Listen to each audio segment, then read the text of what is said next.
everyone doing today? So today I'm just going to do a little video here about hatching quail. So we've done a few little videos, but I haven't went into a whole lot of information as far as how I plan my hatches and things like that. And I want to try and follow this type of a format when it comes to chickens. Later on, as I start getting some eggs, we're going to start hatching those out. That's probably going to become fall of this year because it can take anywhere between 6 to 7 months for certain breeds to start laying, and I'm not really sure what breed birds they've sent me. A few of them I've got an idea, but it's just hard to tell at this stage. So what I'm looking at right now, how I determine how many eggs I'm going to hatch, is I look at it from a standpoint of how much brooding space do I have?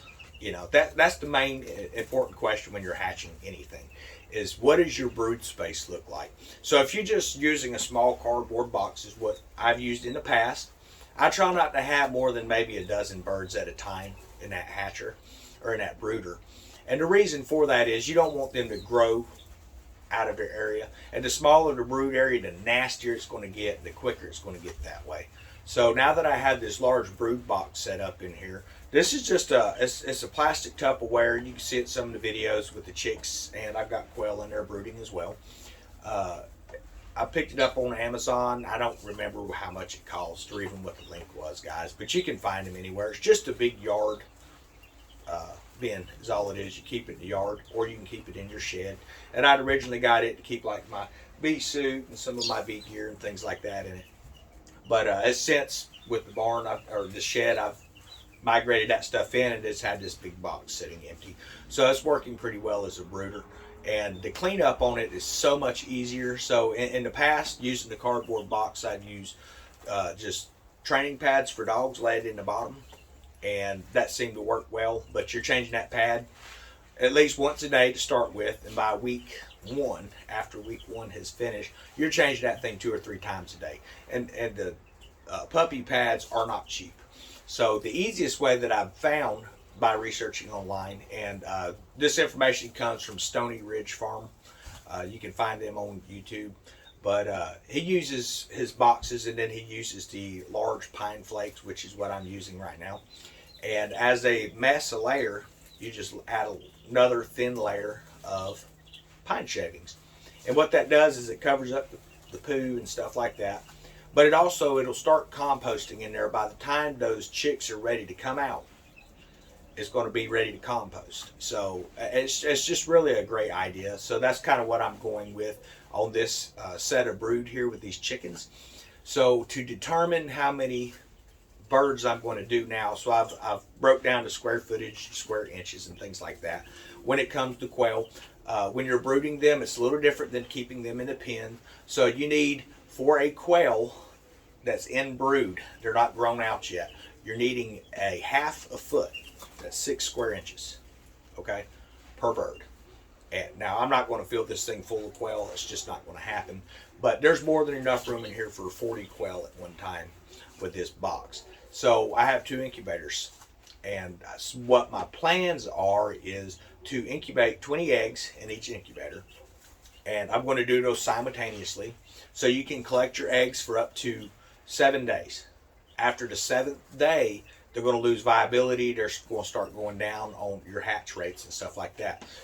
Typically, I'm getting between, anywhere from 20 to 30 eggs a day. So after 2 days of collection, I can take it. I can fill both incubators up. I'm going to set them up. I'm going to build a shelf in here. They're going to come out here. And the incubators are going to be doing their thing out here. And I do not add moisture to my incubators at all until day 15. When day 15 hits, I'll come and I'll add water to the reservoir. And I'll monitor where the humidity is on that. And after day 15, you're wanting around 68 to 75% on humidity. That keeps the membrane inside the egg. It's going to keep that moist so it doesn't shrink wrap the chick and kill it. So that's real important. Day 15, bring the humidity up. I keep my incubator at 100 degrees Fahrenheit. Some people do it 99.5. Some people do it 100.5. I like the 100%, and I don't add any extra water or humidity to it. I allow the ambient humidity that's in the air, which runs about 24 to 25% during the incubation period. And by day 15, they're ready for that extra moisture. Because you'll get those early pippers. They'll come up, they'll poke a little hole in, and then they're going to get positioned and things like that. So you need to watch for that. If you're going to be incubating your quail, you need to make sure on day 18, okay? You need to make sure that 18th day, that you put them in today, this is day 1. On the 18th day, you need to make sure that you or somebody is near that incubator in case there's any issues. I'm not talking about pulling out an egg and helping the quail out. You can try that. You're probably going to end up killing them because you can't just say, oh, well, this one's struggling and pull the egg off. You're going to end up busting that main vessel inside the egg and it's going to bleed out and you'll have a dead bird. But the reason you want to be there is your quail, unlike, say, a chicken, does not have to remain in that incubator for 24 hours. You're going to read all kinds of different things online where they're saying it needs to be left in for 12 hours, it needs to be left in for 24 hours. You can leave them in there up to 36 hours. Every quail that I've hatched, as soon as they're fluffed, you're talking within 4 hours, they're going to come out. They're going to fluff within 4 hours typically, and I move them to the brooder. And they're usually in there eating and drinking. I don't take the time to make sure to teach them how to feed. I don't take the time to show them how to drink. They figure it out. Mother Nature's going to do it. With the chicks that I've got here, I did that, show them the water and stuff. I don't know that it's actually necessary, but I went ahead and did that with the chickens. But with the quail, they're going to figure it out on their own. So you want to make sure that on the 18th day of when you set your eggs in that incubator, that they are going to have someone there watching as they hatch. And they're not all going to hatch at once. You'll see one that's really rocking and rolling, and it's going to just keep rocking and rolling, and you're going, okay, well, this will be the first egg that hatches. And a lot of times it'll be the very last one, if it even hatches at all. So you can't really go by that. I've had some before where it's like, okay, and I watch them, see it really rocking, and they're starting to pip through, and they're starting to unzip. It's like, okay, well, I want to catch this on camera. And you start to watch it, and hours go by, and nothing. And like, okay. So then you'll like say, well, I'm going to go get a shower. And you'll go get a shower and you'll come back. You've been gone 5-10 minutes. And all of a sudden you've got 4 quail from different eggs that have hatched. And it's not the one that you've been watching. So they're going to hatch when they hatch. Typically when that first hatcher comes out, I leave him in for as long as it takes for him to have a buddy before they'll move out. And he's going to walk around. He's going to flip the eggs around. He's going to peck on the shells. And that just encourages your birds to start hatching out. So it's not a harm to leave some in there, but you have to keep up with how much space that you have because they're going to hatch out, and how these little birds are in these little eggs, they'll come out and you're going, how did you fit in that egg? It's crazy. I don't know if they just start growing that quick or what, but they get really big really fast, and you don't want to have 20 birds running around inside this incubator at one time. So you want your brooder next to it. So they hatch and they fluff, and then you'll take your incubator and very quickly remove those chicks and put them under a brooder. If you leave that thing open for more than 2 or 3 minutes, you're going to kill the chicks inside. That's why it's important to have that humidity up. Now you can have a little spray bottle that does a mist, and when you open that, just do a real quick mist in there, and it's going to keep the humidity level where it needs to be. It's not going to drop out and come back up, and I've had a lot of success with that. My hatch rates are typically around 90%. As far as mortality rate with the chicks, I have not lost any chicks.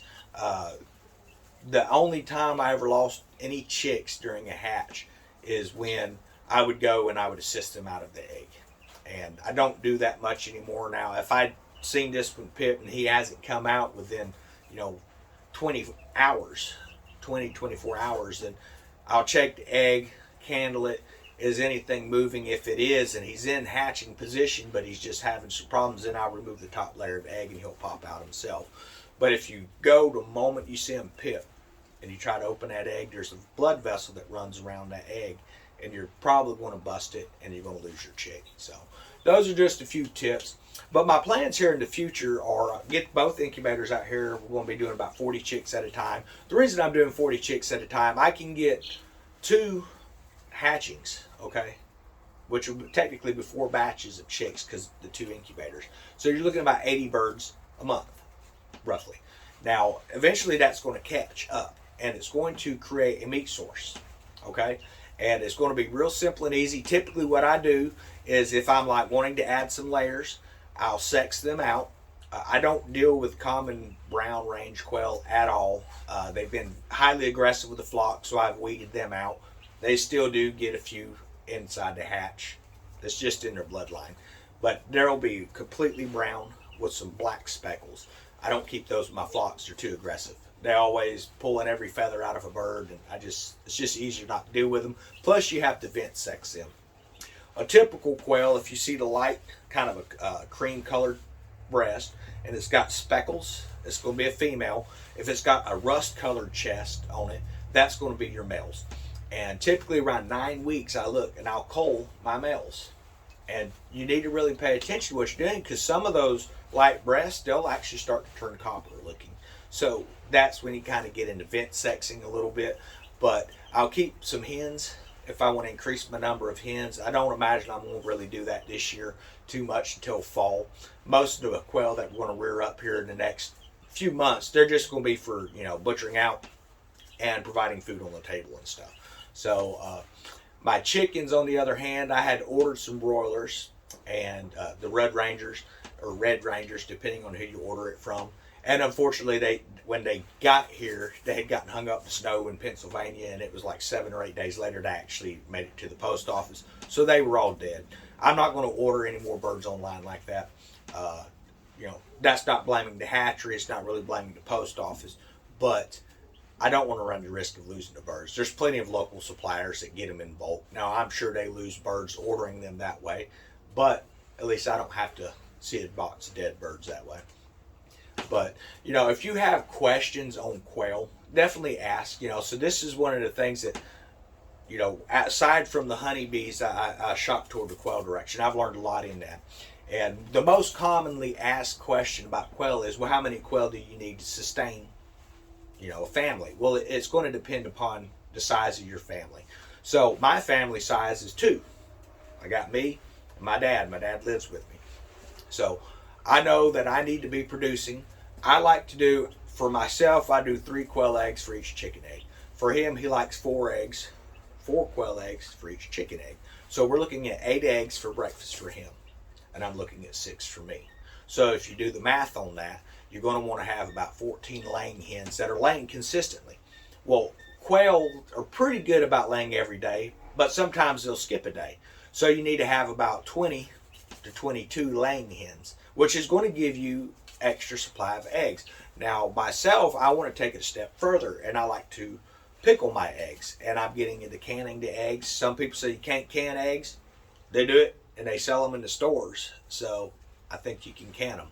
So that's some of the things that I'm looking at. So I have, on average, like I say, between 22 to 30 eggs daily is what I have. I have 40 layers, and that's the ones that are taking a break. I'm still averaging over 20 eggs a day, which is giving us what we need for our breakfast. It's giving me extra eggs to boil.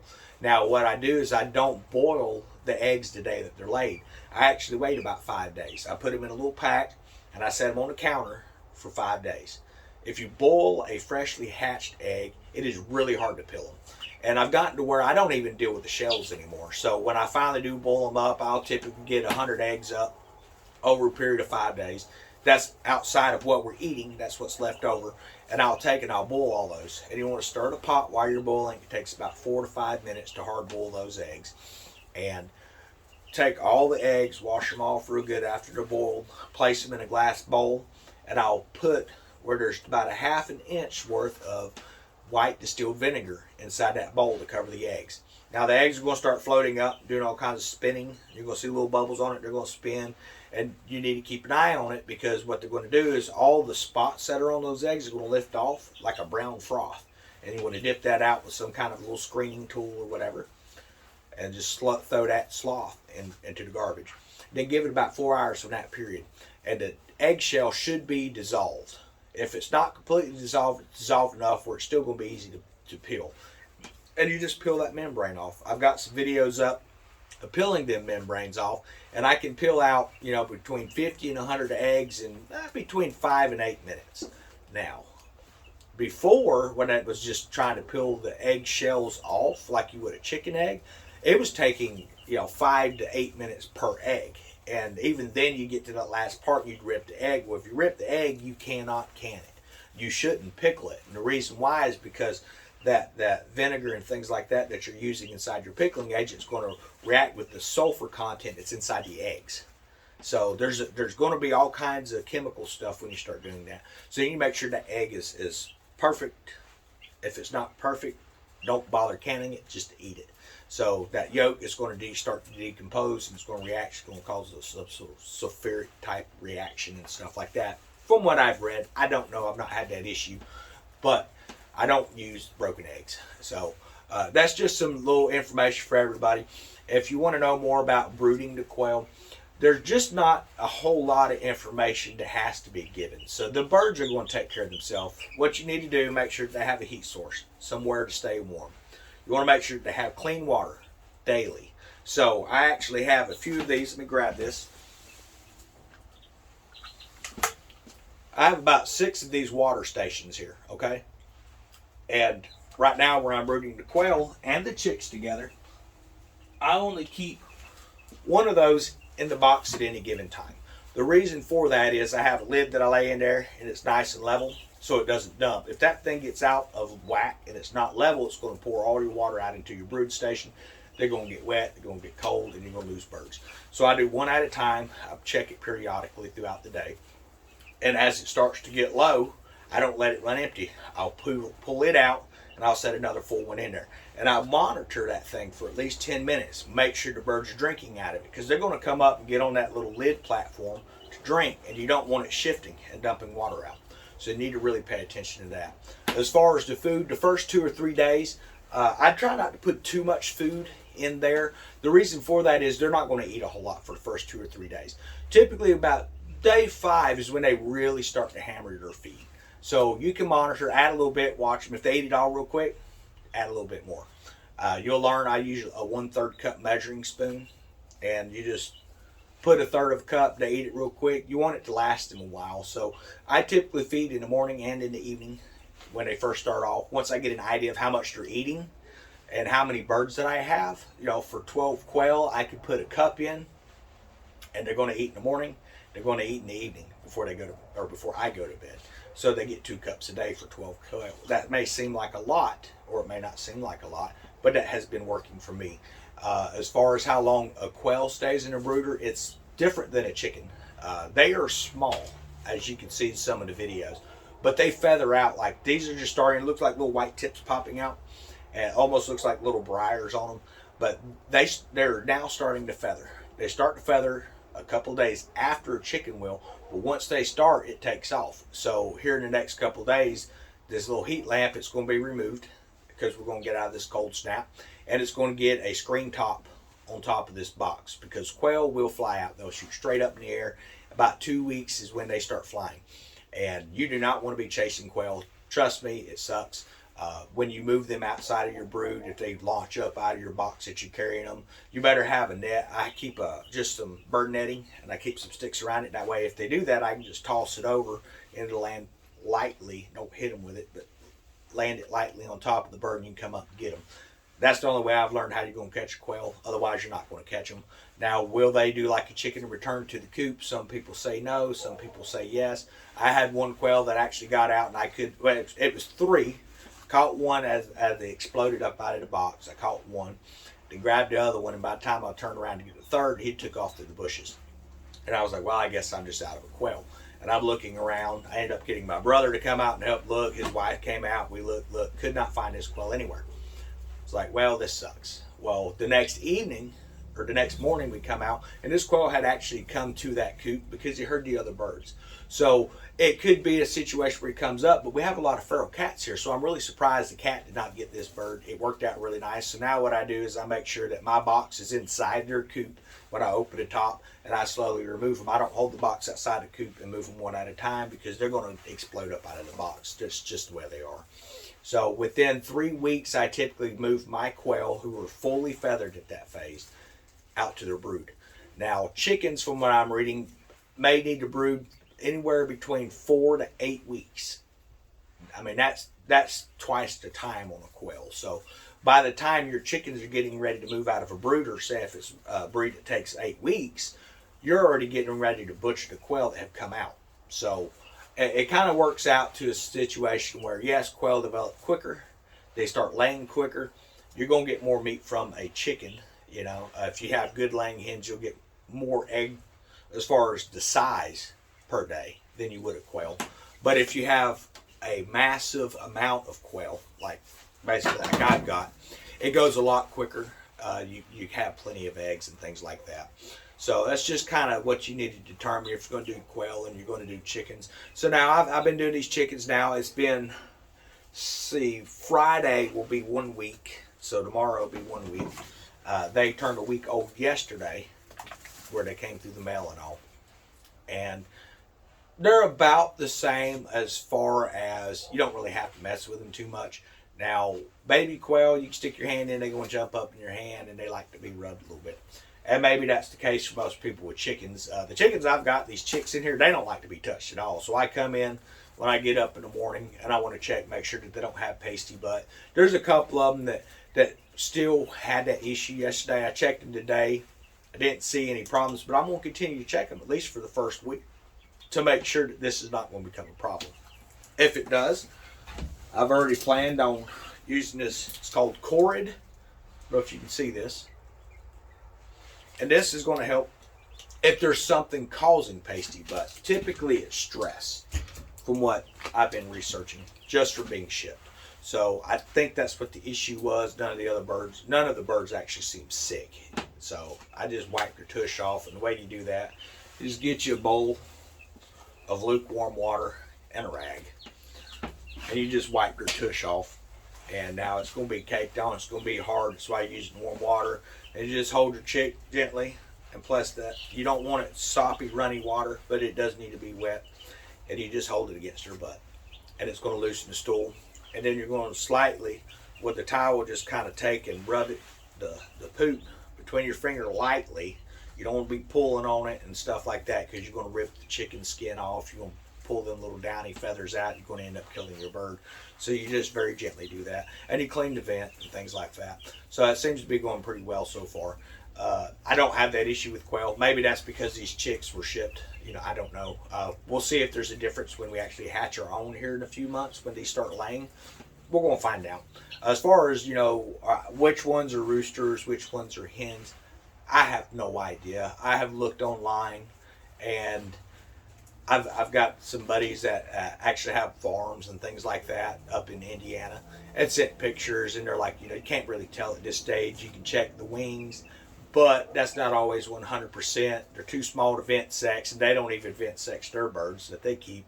What they do is they'll order from like Hoover hatcheries or some of these hatcheries, and they'll get pullets and things, but you don't really know if you really have a pullet versus a cockerel, which is a young rooster, until they start to develop their feathers. So then you'll start noticing they'll have saddle feathers. They'll have the longer feathers on the back of the tail.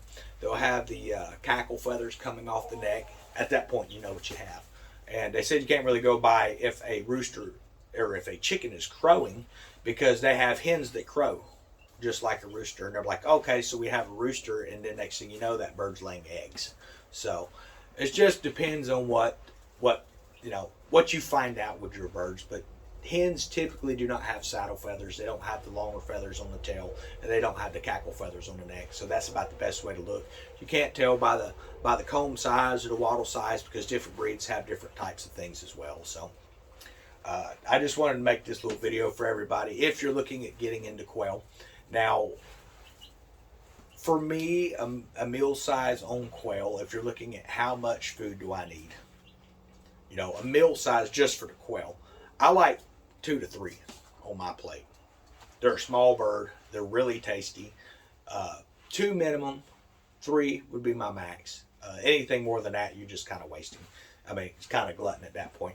But in a survival situation, if you have 1 a day, you know, that's going to give you some of the vitamins, some of the proteins and things like that you need. 2 would be better, plus the eggs. And with an overabundance of eggs, like I'm seeing here, is you can have breakfast for dinner if you want to. You can have breakfast for lunch. You can have breakfast anytime you want. Boil the eggs, peel them out, eat them however you want to do it. You know, it's up to you how you want to do it. But if you have a family of 5, and you're wondering, well, how many quail do I need? You're going to need a lot of quail. You're going to have to figure for each person at least 6 eggs for the morning. Most people prefer, 8, which is going to be about 2 chicken eggs. And Then you got to figure out what you're going to do for your meat source and stuff like that. So I don't know if you can make chicken sausage and things like that. I don't know. It's not something I've really paid much attention to. But I guess anything's possible. They make turkey sausage, so you could technically do that, I suppose. But I just typically will take and do 6 eggs in the morning, and then I just buy a roll of sausage. That's something I'm going to have to figure out later on to add that to it. But if I had to, I could cook a bird, you know. But you're going to look at, for your meals in the evenings, 2 birds per person. So, and you don't want to be pulling from your laying flock. You want to have a flock that's constantly being replenished. Okay, so you're going to need some birds ahead of time before you can start butchering into them, and then you're going to really have to just keep them hatching, keep the incubator going. So one of the things that we do have, I don't have it out here, it's going to be implemented into my chicken coop, is I got one of those solar power generator things. My brother does a lot of reviews on survival living. He's got a lot of different brands. I went with the cheaper brand, but definitely check out survival living on YouTube and look for solar generators. And I'm going to have that actually incorporated into my chicken coop. And what that is going to do is that's going to make a situation where I can have my chicken heaters out there. If I decide, kind of what I'm looking at is building a brooding area for them, so the chickens don't have to move too far. They can be getting the scent of the new chicks and things like that. I may use hens to raise up chicks. We'll just have to wait and see. But I'm going to be able to run incubators and things like that as well if we have issues with power supplies. So that's been really nice as far as getting that out. I'm going to use it a little bit in the coop assembly. We're going to hook some of the power tools out. We're going to test this thing. Now, he's done a lot of videos on this particular brand. I don't remember what it is, but he has the link codes and stuff that you can go to. And, you know, I would definitely recommend going and checking them videos out. And again, that survival living. I may do an in-depth review on it here as well. I don't know. That's not really my thing. What I like to do is, I'm out doing this stuff throughout the day with the chickens and the quail. I check my honeybees a couple times a week now. I don't dig down into the hive. I just peek in. Is everybody alive? Does it look like there's honey in the combs? If there is, then good. If not, I'll bring some sugar water out to supplement them through the winter. Everything's looking good out there right now, so I don't really turn to the hives because it is cold. And while I'm doing that, I'll bring a camera and a tripod and I'll throw it out, but and make a video and try to take a moment to explain what I'm doing. But typically, I just come out and I just do what I'm doing. And YouTube is kind of new to me as far as doing videos and things like that. For those that have been subscribing, hey, I really appreciate it. For those that are commenting, that's awesome. Those that are asking questions and things, you know, it's great because it gets me to thinking about it too. So like one of the first questions we had is, we're doing this little mealworm farm. And the question was, is this container too small for the mealworms I'm doing? Well, yeah, I mean, this container would be way too small if you think you're going to supplement any food for your flocks with this. It's just not going to happen. But what I do have is, I put them in here for now. And what this is going to do is just going to get where they're getting comfortable after being shipped. It's just a place to put them for right now for a few days after they've shipped. I don't know that they need it. It just gives me a peace of mind. Okay, they're going to settle there. I'm going to move that to a medium-sized container, which is going to be, I do not think I brought it out here. It's going to be about 4 times, about 4 of these is what they're going to get put in. And then as they produce more mealworms, they turn into the beetles, and then they turn into mealworms, and they start to reproduce more and more and more. Eventually, they're going to go into like one of those big, large totes you see at Walmart, and that's going to become my mealworm bed. And that's where my plan is to get to. Now, it's going to take a little bit. I haven't looked at the life cycle of these things. I don't know how long it takes to mature. I have no idea how long it takes the larva to turn to a beetle, and then the beetle to breed, and I have no idea. Zero idea on that at all. I've got to do a little more research on it. But in a couple days, we'll make a video of moving this to a larger container. And eventually, we want to have a big, nice tote in here that's just full of mealworms, where we can come out with a scoop, get us a scoop of mealworms, and we can come out and we can feed our flocks, give them a treat. It would be nice if it was to a point where you can feed them mealworms all the time. I don't know if that's healthy. I don't know. That's not going to be their main food supplement. So with the garden, there's going to be an area where I'm going to be growing different types of millet. So we have pearl millet, and then another one that's called sweet gum millet. I don't know what the difference is, folks, but it was what I read online to get those two types of millet, and you can mix them together. I have a little grinding mill. We're going to put them in, grind that stuff up, and from what I've been reading is the area I've selected that this is going to grow, I'm going to be able to supplement about 80% of the feed that I give my flocks at their current size. So I don't know about 100% how that's going to work, because obviously the chickens, I don't know how much they're eating as adults right now.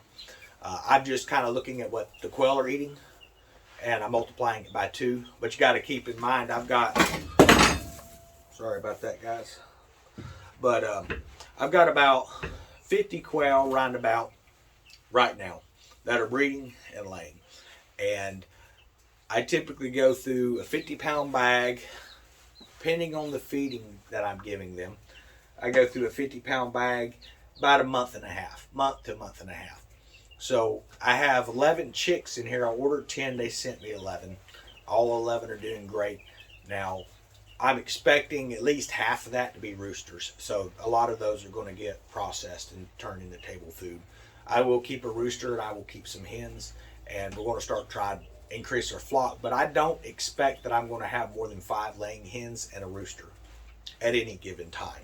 And the reason for that is I just don't see a need for that many birds. Do I need to do chickens? No. Do I want to do chickens? Yeah, I thought it'd be kind of cool. I've had family members raising chickens in the past, and I always thought it was kind of cool to go out and check the chickens out and stuff. So it's just something for me to do for my peace of mind. It keeps me busy with some stuff and keeps me out of trouble, I guess you could say. But yeah, so that's kind of what we're looking at right now. The honeybees this summer, well, I guess we got spring coming up here in a month and a half, probably, maybe. Depends down here in this area. But I'm figuring come summer, I'm going to have to supplement them again with sugar water.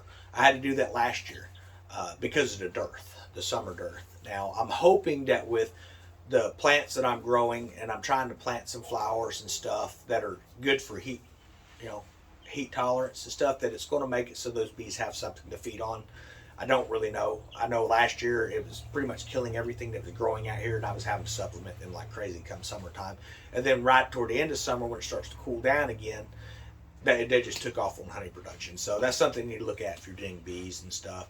But it's going to be great to have my own pollinators up around here. Used to, I'd see a bee and I'd just kind of I didn't mess with them. I am allergic to bees, so I make sure that I wear my suit anytime I'm out there. You never want to see me out here with my shirt off tending bees like some of these videos out there. I think it's wrong for people to do that. Sure, it may get a lot of views, but it gives the wrong idea about bees. You won't, they're a bee. It's a wild animal. I don't care if you have it in a hive, if it's in a tree, it's a wild animal. It's an insect, and it's going to sting you if you make it mad, if you hurt it, if you injure one. All it takes is one bee sting, and they send a signal, and the rest are going to hit you. So there's a lot of cases where they show these types of videos, and then later on you find out that this person was swarmed and ended up in a hospital from it. So those are some things to keep in mind as well when you're tending your stuff. Right now with the years coming up, man, I don't really have any major plans for expanding the quail too much, other than I've got my grow out pen, and I can fit between 20 to 30 birds in it. And I'm just kind of looking at right now, I could probably fit more than that in it comfortably, because I'm going to butcher them at 8 weeks. So I have different sets of pens. I have my layers pen, which has got right now about 40 birds in it. Like I said, that's got your breeders, your roosters, and the hens in there. You want 1 male for every 4 females is the way I do it. And you can have an additional male in there if you want. It's not going to hurt anything. And that's typically what I'll do, is throw an extra one in there. That way, if someone didn't get breeded by the main roosters, he's going to catch it, and it just kind of keeps the bloodlines up pretty good. So typically what I'll do is I'll move my males from one side to the other, then the offspring from that, they'll rear up, and then they'll get transferred back over to the other side as well. And it keeps the bloodline where it's not diluting every time. so you need to kind of keep an eye on that. This brooder I have, I'll put a division in it because one side will be one set of eggs, the other side will be another set of eggs. That way I'm not getting the bloodlines mixed up, and I know where to move who and things like that when it comes time for creating more layers.